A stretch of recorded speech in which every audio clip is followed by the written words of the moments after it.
First of all, we pasteurize all of the milk products that we produce at Michigan State. And that pasteurized milk gives us a blank slate so that we can flavor it with the bacteria and enzymes that we want to produce the ideal cheeses for us. We start out with taking that pasteurized milk and putting it to a cheese vat. We then heat that milk to an optimal temperature for the type of bacteria that we're going to use. In this case, cheddar cheese, we use a mesophilic bacteria, Lactobacillus lactis, Lactococcus cremoris, and then those bacteria, their primary function in the early stages of cheese making is to convert lactose into lactic acid. That lactic acid begins to acidify our milk, and in addition to giving it some flavor qualities, it will also start to deteriorate the proteins that are in the cheese. After we've added our bacteria and we've given it time to inoculate in the vat, then we add an enzyme that coagulates the whole vat. What was once a 700-gallon vat of just milk becomes sort of a solid coagulated mass.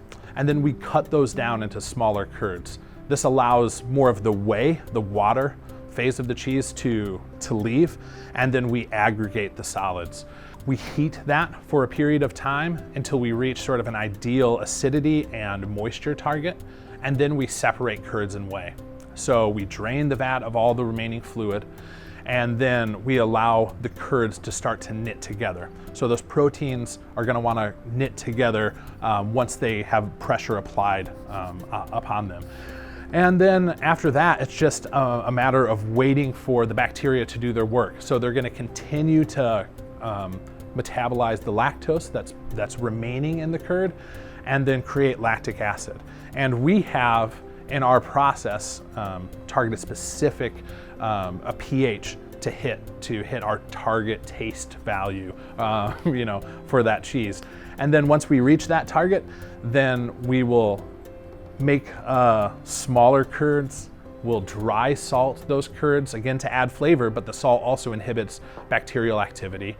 So we want to stop it at the right acidity, and so the salt allows us to do that. And then after that, we will grab those curds, put them into cheese forms, and sometimes that's a 40-pound block, sometimes it's a 20-pound block, sometimes that's a round cheese form. But all of that, the cheese forms are for to make the curds come together into a homogeneous uniform mass. And then we take that pressed block and we age it out. So mild cheddar at Michigan State Dairy is aged a minimum of 3 months before it's available for purchase through the store. And that's sort of cheddar making.